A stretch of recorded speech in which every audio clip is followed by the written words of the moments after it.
O Fascismo Eterno de Umberto Eco. Nota do autor. O Fascismo Eterno foi uma conferência pronunciada em inglês num simpósio organizado pelos departamentos de italiano e de francês da Columbia University em 25 de abril de 1995, para celebrar a libertação da Europa. Foi publicada depois, em 22 de junho de 1995, na The New York Review of Books e traduzida para a revista Daily Breed julho-agosto do mesmo ano, como Totalitarismo Fuse e Urfascismo, versão que só difere desta que publico aqui por alguns leves ajustes formais. Contudo, é importante lembrar que o texto foi pensado para um público de estudantes americanos e que a conferência ocorreu naqueles dias em que a América havia sido sacudida pelo atentado de Oklahoma e pela descoberta do fato, nem um pouco secreto, aliás, de que existiam organizações militares de extrema-direita nos Estados Unidos. Naquelas circunstâncias, o tema do antifascismo assumia contornos particulares, e a reflexão histórica pretendia estimular uma reflexão sobre problemas da atualidade de diversos países. A conferência foi traduzida depois para vários jornais e revistas, em várias línguas. Além disso, o fato do discurso ser dirigido a jovens americanos explica a presença de informações e esclarecimentos quase didáticos sobre acontecimentos que um leitor italiano conheceria, assim como citações de Roosevelt, alusões ao antifascismo americano e repetidas referências ao encontro entre europeus e americanos nos dias da libertação. Em 1942, aos 10 anos de idade, ganhei o primeiro prêmio nos Ludi Juveniles, um concurso com livre participação obrigatória para jovens fascistas italianos, vale dizer, para todos os jovens italianos. Tinha trabalhado com virtuosismo retórico sobre o tema: devemos morrer pela glória de Mussolini e pelo destino imortal da Itália? Minha resposta foi afirmativa. Eu era um garoto esperto.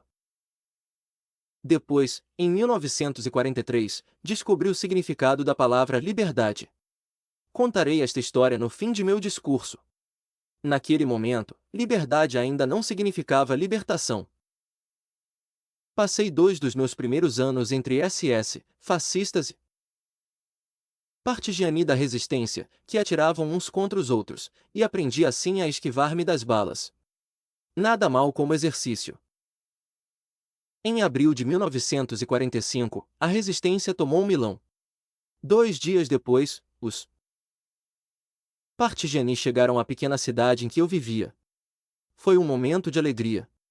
A praça principal estava cheia de gente que cantava e agitava bandeirolas, bradando o nome de Mimo, chefe da resistência na área. Ex-suboficial dos carabineiros, Mimo tinha se envolvido com o grupo do general Badoglio e perdido uma perna logo nos primeiros confrontos. Apareceu no balcão da prefeitura, apoiado em muletas, pálido, tentou acalmar a multidão com um gesto. Eu estava ali esperando seu discurso, posto que toda a minha infância havia sido marcada pelos grandes discursos históricos de Mussolini, cujos trechos mais significativos aprendíamos de cor na escola. Silêncio. Mimo falou com voz rouca, quase não se ouvia: cidadãos, amigos. Depois de tantos sacrifícios dolorosos, aqui estamos. Glória aos que caíram pela liberdade. Foi tudo. E ele entrou de novo. A multidão gritava, os partigiani empunharam as armas e atiraram para o alto festivamente. Nós, meninos, corremos para pegar os cartuchos, preciosos objetos de coleção, mas além disso eu tinha aprendido que liberdade de palavra significa libertar-se da retórica. Alguns dias depois vi os primeiros soldados americanos. Eram afro-americanos. O primeiro Yankee que encontrei era um negro, Joseph, que me apresentou as delícias de Dick Tracy e Ferdinando Buscapé. Seus gibis eram coloridos e tinham um cheiro bom.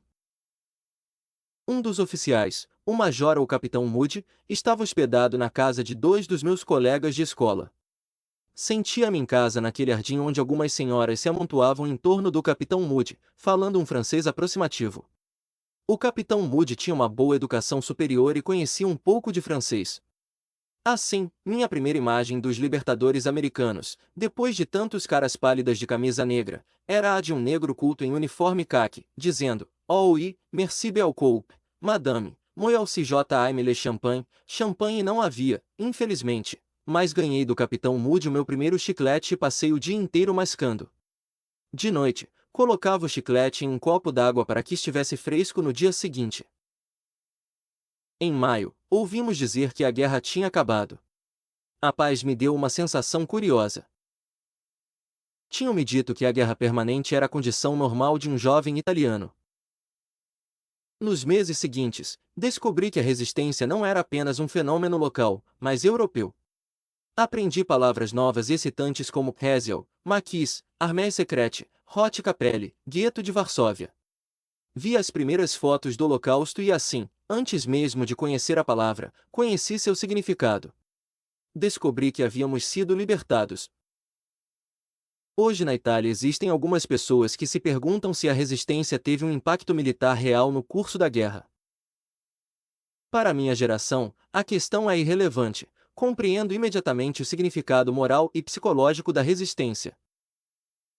Era motivo de orgulho saber que nós, europeus, não tínhamos esperado passivamente pela libertação. Creio que também não era irrelevante, para os jovens americanos que derramaram seu sangue pela nossa liberdade, saber que atrás das linhas havia europeus que já estavam pagando seu débito. Hoje, na Itália, tem gente que diz que a resistência é um mito comunista. É verdade que os comunistas exploraram a resistência como uma propriedade pessoal, pois realmente tiveram um papel primordial no movimento, mas lembro-me dos partigiani com bandeiras de diversas cores. Grudado ao rádio, passava as noites, as janelas fechadas e a escuridão geral transformavam o pequeno espaço em torno do aparelho no único foco de luz, ouvindo as mensagens que a Rádio Londres transmitia para a resistência. Eram, ao mesmo tempo, obscuras e poéticas. Ainda brilha o sol, as rosas hão de florir, embora a maior parte fossem mensagens para Frank. Alguém soprou no meu ouvido que Frank era o chefe de um dos grupos clandestinos mais poderosos do norte da Itália, um homem de coragem lendária. Frank era o meu herói. Ele, cujo verdadeiro nome era Edgardo Sogno, era um monarquista tão anticomunista que, depois da guerra, se uniu a um grupo de extrema-direita e foi acusado até de ter participado de um golpe de Estado reacionário. Mas que importa? Sogno ainda é o sonho da minha infância. A libertação foi um empreendimento comum de gente das mais diversas bandeiras. Hoje, na Itália, tem gente que diz que a guerra de libertação foi um trágico período de divisão, e que precisamos agora de uma reconciliação nacional. E que a lembrança daqueles anos terríveis deveria ser reprimida. Mas a repressão provoca neurose. Se reconciliação significa compaixão e respeito por todos aqueles que lutaram sua guerra com boa fé, perdoar não significa esquecer. Posso até admitir que Eixan acreditava sinceramente em sua missão, mas não posso dizer, ok, pode voltar e fazer tudo de novo. Estamos aqui para recordar o que aconteceu e para declarar solenemente que eles não podem repetir o que fizeram. Mas quem são eles? Se pensamos ainda nos governos totalitários que dominaram a Europa antes da Segunda Guerra Mundial, podemos dizer com tranquilidade que seria muito difícil que, em circunstâncias históricas tão diversas, retornassem sob a mesma forma. Se o fascismo de Mussolini tinha como base a ideia de um chefe carismático, o corporativismo, a utopia do destino fatal de Roma, a vontade imperialista de conquistar novas terras, em um nacionalismo exacerbado, o ideal de uma nação inteira uniformizada pelas camisas negras, a recusa da democracia parlamentar, o antissemitismo, então não tenho nenhuma dificuldade para admitir que a Aliança Nacional, nascida do movimento social italiano, MSI, é certamente um partido de direita, mas tem muito pouco a ver com o velho fascismo. Pelas mesmas razões, mesmo preocupado com os vários movimentos neonazistas ativos aqui e ali na Europa, inclusive na Rússia, não penso que o nazismo, em sua forma original, esteja ressurgindo como um movimento capaz de mobilizar uma nação inteira. Contudo, embora os regimes políticos possam ser derrubados, e as ideologias, criticadas e destituídas de sua legitimidade, por trás de um regime e de sua ideologia há sempre um modo de pensar e de sentir, uma série de hábitos culturais. Uma nebulosa de instintos obscuros e de pulsões insondáveis. Existe, então, outro fantasma que ronda a Europa, sem falar das outras partes do mundo? Ionesco disse certa feita que somente as palavras contam, o resto é falatório. Muitas vezes, os hábitos linguísticos são sintomas importantes de sentimentos não expressos. Portanto, permitam-me perguntar por que não apenas a resistência, mas toda a Segunda Guerra Mundial foram definidas no mundo inteiro como uma luta contra o fascismo. Quem reler Por Quem os Sinos Dobram, de Hemingway, vai descobrir que Robert Jordan identifica seus inimigos como os fascistas, mesmo quando está pensando nos falangistas espanhóis. Permitam-me passar a palavra a Franklin Delano Roosevelt. A vitória do povo americano e de seus aliados será uma vitória contra o fascismo e o beco sem saída que ele representa. 23 de setembro de 1944. Durante os anos de McCarthy, os americanos que tinham participado da Guerra Civil Espanhola eram chamados de antifascistas prematuros, entendendo com isso que combater Hitler nos anos 1940 era um dever moral de todo bom americano. Mas combater Franco cedo demais, nos anos 1930, era suspeito. Por que uma expressão como fascist pig, porco fascista, era usada pelos radicais americanos até para indicar um policial que não aprovava aquilo que eles costumavam fumar? Por que não diziam, porco cagoulard, porco falangista, porco stai, porco antipavelhice, porco Quisling, porco nazista? Mein Kampf é o manifesto completo de um programa político. O nazismo tinha uma teoria do racismo e do arianismo, uma noção precisa da Intertetkunst, a arte degenerada, uma filosofia da vontade de potência e do Übermensch. O nazismo era decididamente anticristão e neopagão, da mesma maneira que o Dhamma, versão oficial do marxismo soviético, de Stalin era claramente materialista e ateu. Se entendermos como totalitarista um regime que subordina qualquer ato individual ao Estado e sua ideologia, então o nazismo e o stalinismo eram regimes totalitários. O fascismo foi certamente uma ditadura, mas não era completamente totalitário, nem tanto por sua brandura, mas antes pela debilidade filosófica de sua ideologia. Ao contrário do que se pensa comumente, o fascismo italiano não tinha uma filosofia própria. O artigo sobre o fascismo assinado por Mussolini para a Enciclopédia Treccani foi escrito ou inspirou-se fundamentalmente em Giovanni Gentili, mas refletia uma noção hegeliana tardia do Estado ético absoluto, que Mussolini nunca realizou completamente. Mussolini não tinha qualquer filosofia, tinha apenas uma retórica. Começou como ateu militante, para em seguida assinar a concordata com a igreja e confraternizar com os bispos que benziam os galhardetes fascistas. Em seus primeiros anos anticlericais, segundo uma lenda plausível, pediu certa vez que Deus o fulminasse ali mesmo para provar que existia. Evidentemente, Deus estava distraído. Nos anos seguintes, em seus discursos, Mussolini citava sempre o nome de Deus e não desdenhava o epíteto Homem da Providência. Pode-se dizer que o fascismo italiano foi a primeira ditadura de direita que dominou um país europeu e que, em seguida, todos os movimentos análogos encontraram uma espécie de arquétipo comum no regime de Mussolini.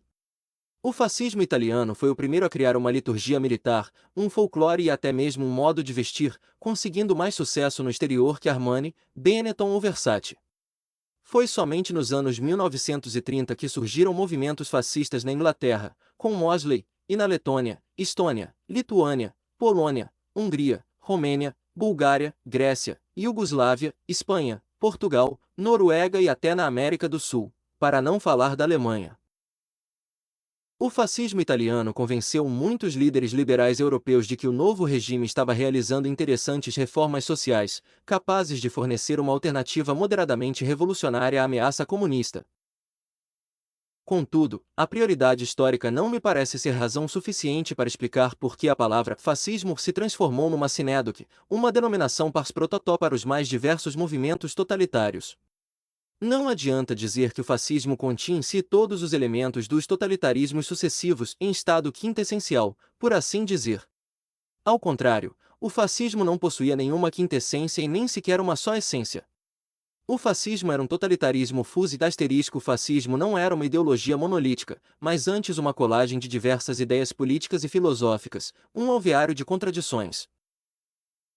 Asterisco usado atualmente em lógica para designar conjuntos esfumados, de contornos imprecisos, o termo fuse poderia ser traduzido como esfumado, confuso, impreciso, desfocado.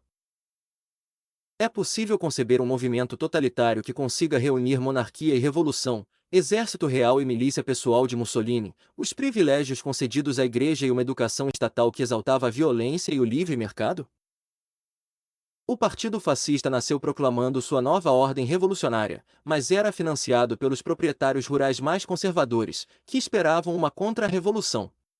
O fascismo do começo era republicano e sobreviveu durante 20 anos proclamando sua lealdade à família real, permitindo que um dúce puxasse as cordinhas de um rei, a quem ofereceu até o título de imperador. Mas quando, em 1943, o rei despediu Mussolini, o partido reapareceu 2 meses depois, com a ajuda dos alemães, sob a bandeira de uma república social, reciclando sua velha partitura revolucionária, enriquecida de acentuações quase jacobinas. Existiu apenas uma arquitetura nazista, apenas uma arte nazista. Se o arquiteto nazista era Albert Speer, não havia lugar para Mies van der Rohe. Da mesma maneira, sob Stalin, se Lamarck tinha razão, não havia lugar para Darwin. Ao contrário, arquitetos fascistas certamente existiram, mas ao lado de seus pseudocoliseus surgiram também os novos edifícios inspirados no moderno racionalismo de Gropius. Não houve um Zdanov fascista.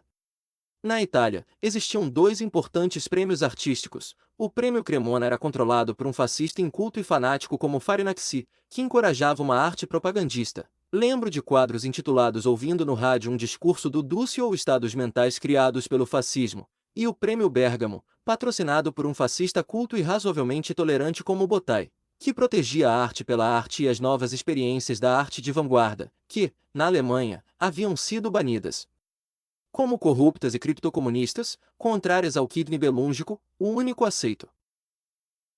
O poeta nacional era D'Annunzio, um dandy que na Alemanha ou na Rússia teria sido colocado diante de um pelotão de fuzilamento. Foi alçado à categoria de vate do regime por seu nacionalismo e seu culto do heroísmo, com o acréscimo de grandes doses de decadentismo francês. Vejamos o futurismo. Deveria ter sido considerado um exemplo de intertete Kunst, assim como o expressionismo, o cubismo, o surrealismo. Mas os primeiros futuristas italianos eram nacionalistas, defendiam, por motivos estéticos, a participação da Itália na Primeira Guerra Mundial, celebravam a velocidade, a violência, o risco, e, de certa maneira, estes aspectos pareciam próximos ao culto fascista da juventude. Quando o fascismo se identificou com o Império Romano e redescobriu as tradições rurais, Marinetti, que proclamava que um automóvel era mais belo que a vitória de Samotrácia e queria até mesmo matar o luar, foi nomeado membro da Academia de Itália, que tinha pelo luar grande respeito. Muitos dos futuros membros da resistência e dos futuros intelectuais do Partido Comunista foram educados no GUF, a Associação Fascista dos Estudantes Universitários, que deveria ser o berço da nova cultura fascista. Esses clubes acabaram se tornando uma espécie de caldeirão intelectual em que circulavam novas ideias sem nenhum controle ideológico real, não tanto porque os homens de partido fossem tolerantes, mas porque poucos entre eles possuíam os instrumentos intelectuais para controlá-los. No curso daqueles 20 anos, a poesia dos herméticos representou uma reação ao estilo pomposo do regime. Estes poetas tinham permissão para elaborar seus protestos dentro da Torre de Marfim. O sentimento dos herméticos era exatamente o contrário do culto fascista do otimismo e do heroísmo. O regime tolerava esta divergência evidente, embora socialmente imperceptível, porque não dava atenção suficiente a um jargão tão obscuro. O que não significa que o fascismo italiano fosse tolerante. Gramsci foi mantido na prisão até a morte, Matteotti e os irmãos Rosselli foram assassinados, a liberdade de imprensa foi suspensa, os sindicatos desmantelados, os dissidentes políticos confinados em ilhas remotas, o poder legislativo se transformou em pura ficção e o executivo, que controlava o judiciário, assim como a mídia, promulgava diretamente as novas leis, entre as quais a da defesa da raça, apoio formal italiano ao Holocausto. A imagem incoerente que descreve não era devida à tolerância, era um exemplo de desconjuntamento político e ideológico. Mas era um desconjuntamento ordenado, uma confusão estruturada. O fascismo não tinha bases filosóficas, mas do ponto de vista emocional era firmemente articulado a alguns arquétipos. Chegamos agora ao segundo ponto de minha tese. Existiu apenas um nazismo. E não podemos chamar de nazismo o falangismo hipercatólico de Franco, pois o nazismo é fundamentalmente pagão, politeísta e anticristão, ou não é nazismo. Com o fascismo, ao contrário, é possível jogar de muitas maneiras sem que mude o nome do jogo. Acontece com a noção de fascismo aquilo que, segundo Wittgenstein, acontece com a noção de jogo.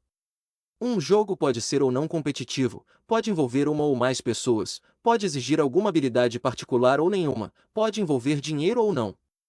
Os jogos são uma série de atividades diversas que apresentam apenas alguma semelhança de família. 1. ABC. 2. BCD. 3. D. 4. DF. Suponhamos que exista uma série de grupos políticos. O grupo 1 é caracterizado pelos aspectos ABC, o grupo 2 pelos aspectos BCD, e assim por diante. O 2 é semelhante ao 1 na medida em que tem dois aspectos em comum. O grupo 3 é semelhante ao 2, e o 4 é semelhante ao 3 pela mesma razão. Note-se que o grupo 3 também é semelhante ao 1, tem em comum o aspecto C. O caso mais curioso é dado pelo 4, obviamente semelhante ao 3 e ao 2, mas sem nenhuma característica em comum com o 1. Contudo, em virtude da ininterrupta série de decrescentes similaridades entre os grupos 1 e 4, permanece, por uma espécie de transitoriedade ilusória, um ar de família entre o 4 e o 1. O termo fascismo adapta-se a tudo porque é possível eliminar de um regime fascista um ou mais aspectos, e ele continuará sempre a ser reconhecido como fascista. Tirem do fascismo o imperialismo e teremos Franco ou Salazar, tirem o colonialismo e teremos o fascismo balcânico. Acrescentem ao fascismo italiano um anticapitalismo radical, que nunca fascinou Mussolini, e teremos Ezra Pound. Acrescentem o culto da mitologia celta e o misticismo do Graal, completamente estranho ao fascismo oficial, e teremos um dos mais respeitados gurus fascistas, Júlio Evola. A despeito dessa confusão, considero possível indicar uma lista de características típicas daquilo que eu gostaria de chamar de pur-fascismo, ou fascismo eterno. Tais características não podem ser reunidas em um sistema, muitas se contradizem entre si e são típicas de outras formas de despotismo ou fanatismo. Mas é suficiente que uma delas se apresente para fazer com que se forme uma nebulosa fascista. 1. A primeira característica de um urfascismo é o culto da tradição. O tradicionalismo é mais velho que o fascismo. Foi típico também do pensamento contra-reformista católico depois da Revolução Francesa, mas nasceu no final da Idade Helenística como uma reação ao racionalismo grego clássico. Na bacia do Mediterrâneo, povos de religiões diversas, todas aceitas com indulgência pelo panteão romano, começaram a sonhar com uma revelação recebida na aurora da história humana. Essa revelação permaneceu longo tempo escondida sob o véu de línguas então esquecidas. Havia sido confiada aos hieróglifos egípcios, às runas dos celtas, aos textos sagrados, ainda desconhecidos, das religiões asiáticas. Essa nova cultura tinha que ser sincretista.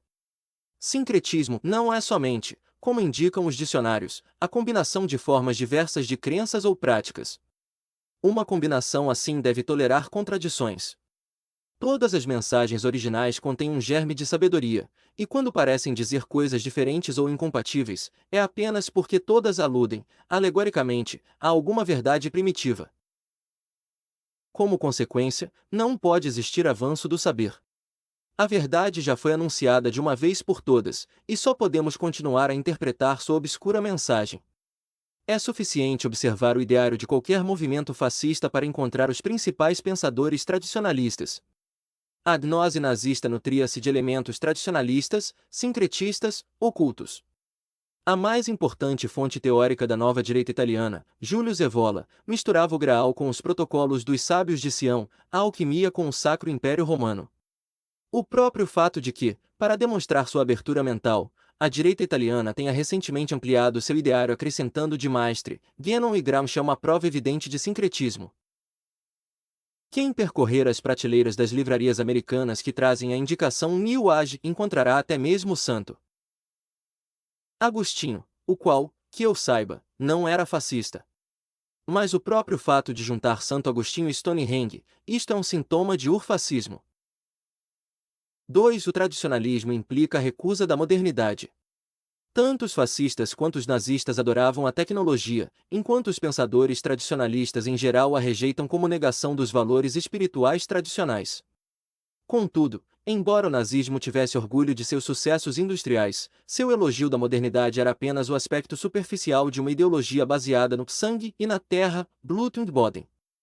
A recusa do mundo moderno era camuflada como condenação do modo de vida capitalista, mas referia-se principalmente à rejeição do espírito de 1789, ou de 1776, obviamente.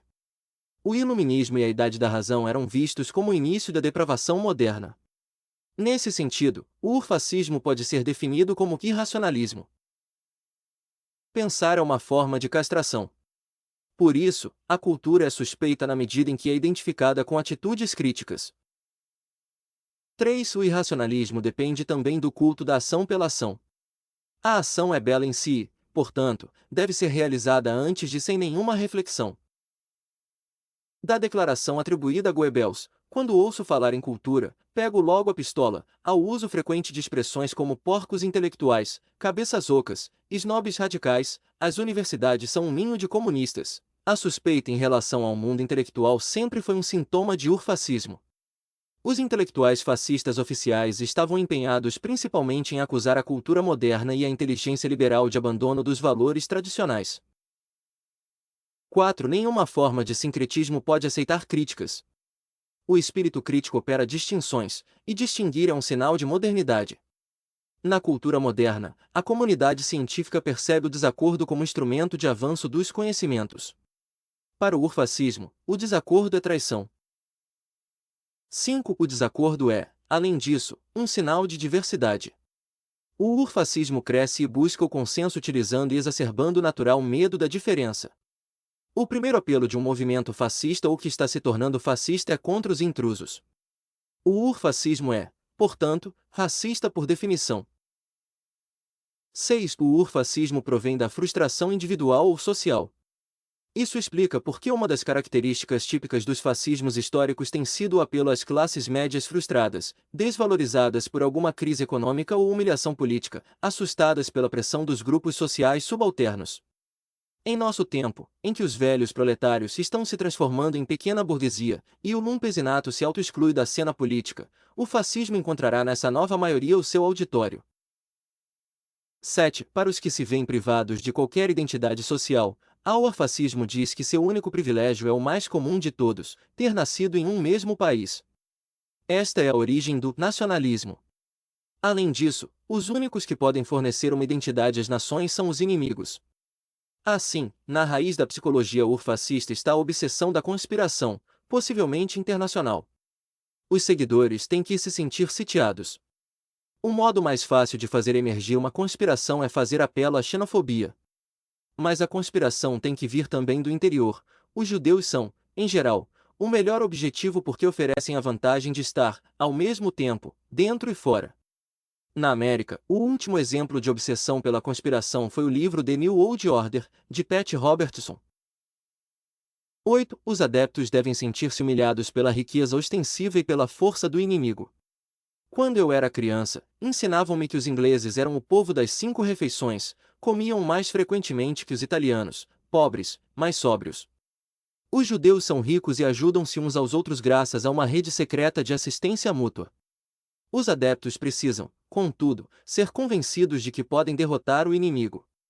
Assim, graças a um contínuo deslocamento de registro retórico, os inimigos são, ao mesmo tempo, fortes demais e fracos demais. Os fascismos estão condenados a perder suas guerras, pois são constitucionalmente incapazes de avaliar com objetividade a força do inimigo. 9. Para o urfascismo, não há luta pela vida, mas antes vida para a luta. Logo, o pacifismo é coluir com o inimigo. O pacifismo é mau porque a vida é uma guerra permanente.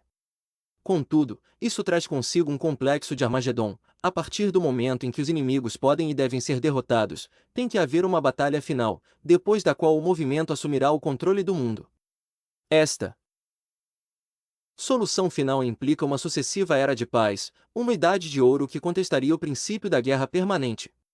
Nenhum líder fascista conseguiu resolver essa contradição. 10. O elitismo é um aspecto típico de qualquer ideologia reacionária, enquanto fundamentalmente aristocrática. No curso da história, todos os elitismos aristocráticos e militaristas implicaram o desprezo pelos fracos. O urfascismo não pode deixar de pregar um elitismo popular. Todos os cidadãos pertencem ao melhor povo do mundo, os membros do partido são os melhores cidadãos, todo cidadão pode, ou deve, tornar-se membro do partido. Mas não podem existir patrícios sem plebeus. O líder, que sabe muito bem que seu poder não foi obtido por delegação, mas conquistado pela força, sabe também que sua força se baseia na debilidade das massas, tão fracas que têm necessidade e merecem um dominador. Dado que o grupo é organizado hierarquicamente, segundo um modelo militar, qualquer líder subordinado despreza seus subalternos e, por sua vez, cada um deles despreza os seus subordinados. Tudo isso reforça o sentido de elitismo de massa. 11. Nesta perspectiva, cada um é educado para tornar-se um herói. Em qualquer mitologia, o herói é um ser excepcional, mas na ideologia urfascista o heroísmo é a norma.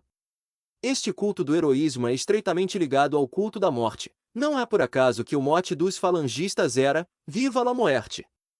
Para a gente normal, a morte é desagradável, mas é preciso enfrentá-la com dignidade. Para os crentes, é um modo doloroso de atingir a felicidade sobrenatural. Mas o herói urfascista, ao contrário, aspira à morte, anunciada como a melhor recompensa para uma vida heroica.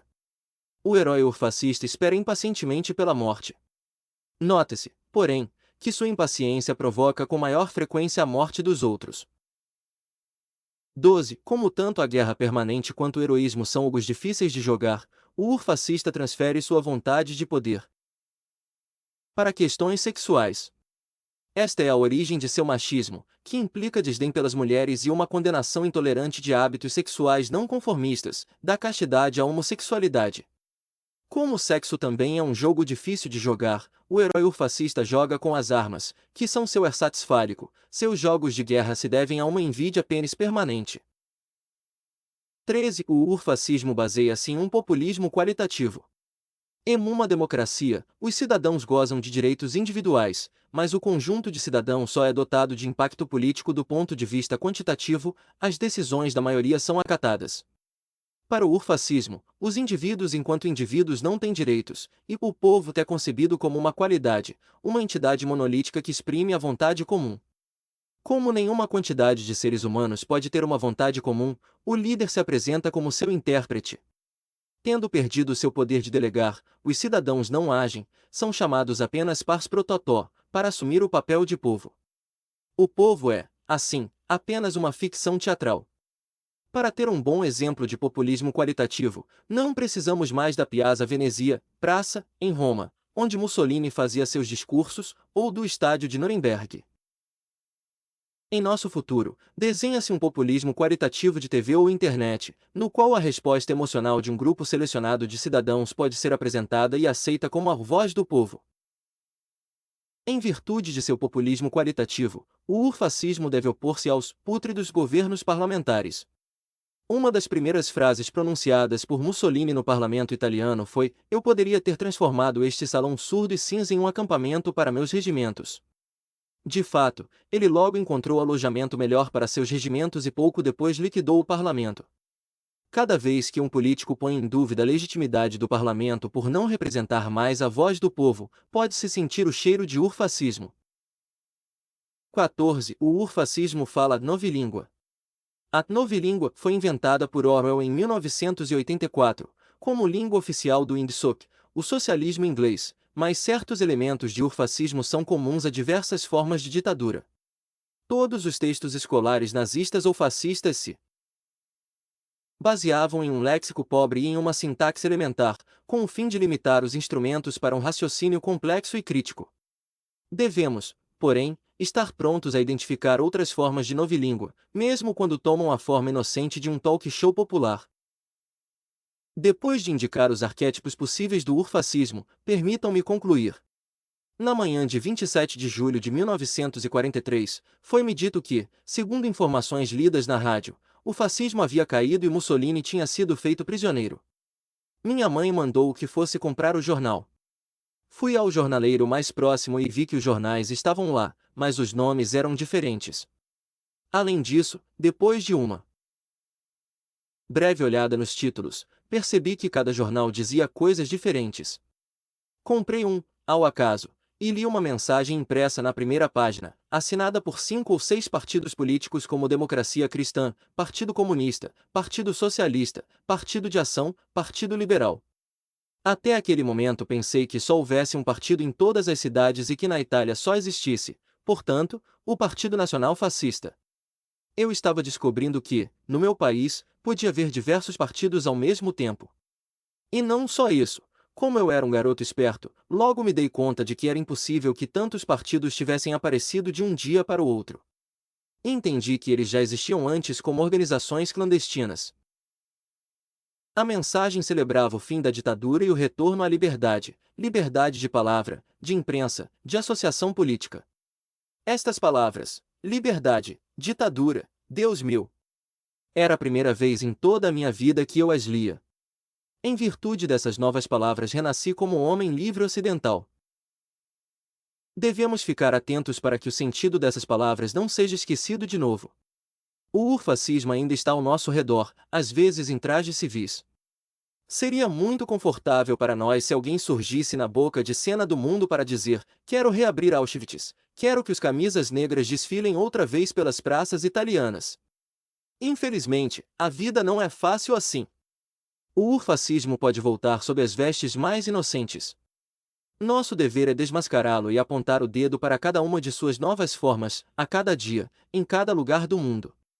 Cito ainda as palavras de Roosevelt: ouso dizer que, se a democracia americana parasse de progredir como uma força viva, buscando dia e noite melhorar, por meios pacíficos, as condições de nossos cidadãos, a força do fascismo cresceria em nosso país. 4 de novembro de 1938.